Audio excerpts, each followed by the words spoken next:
Hello दोस्तों, नमस्ते, प्रणाम, राधे राधे। मैं आप लोगों को बीच एक शोर सुनाने जा रही हूँ। आप लोगों को अच्छा लगेगा तो चैनल को लाइक, कमेंट, सब्सक्राइब कर लीजिएगा। मचिया बैठल सासुनी ओरी उठी पूछली हो। मचिया बैठल सासुनी ओरी उत पूछली हो। ए बहुअर कावन कावन बरत तू कइलू होरिलवा बड़ा सुंदर हो। ए बहुअर कावन कावन बरत तू कइलू होरिलवा बड़ा सुंदर हो। कार्तिक मासे हम नहाइली, कार्तिक व्रत कइली न हो। कार्तिक व्रत हम कइली त कार्तिक नहाइली न हो।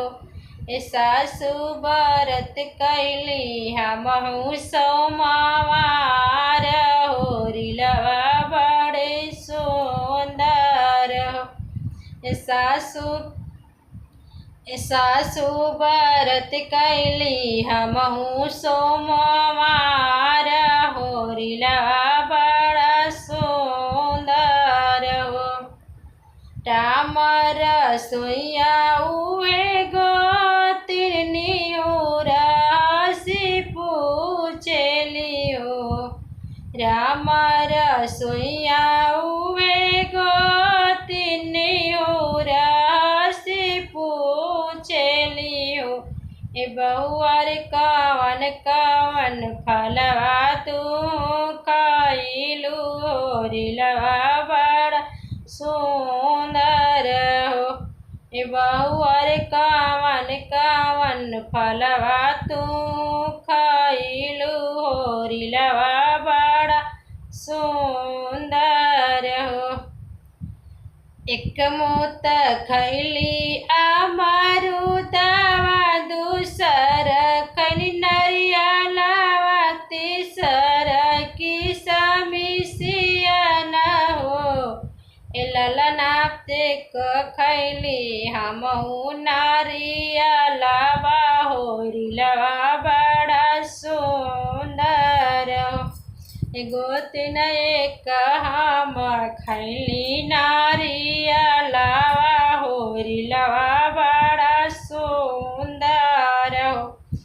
दुअरे से आवेला देवारा जी हसी खुशी पूछले हो। दुअरे से आवेला देवारा जी हसी खुशी पूछले हो। ए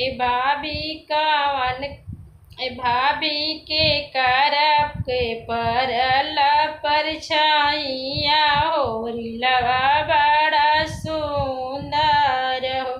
ए भाभी के कर के पड़ल बा होरिलवा बड़ा सुंदर हो। सुतल मोर हाली महालिया सपना एक आइले न हो। सुतल मोर हाली महालिया सपन में आइले न हो। तोहर भैया त बड़ा आइला होरिला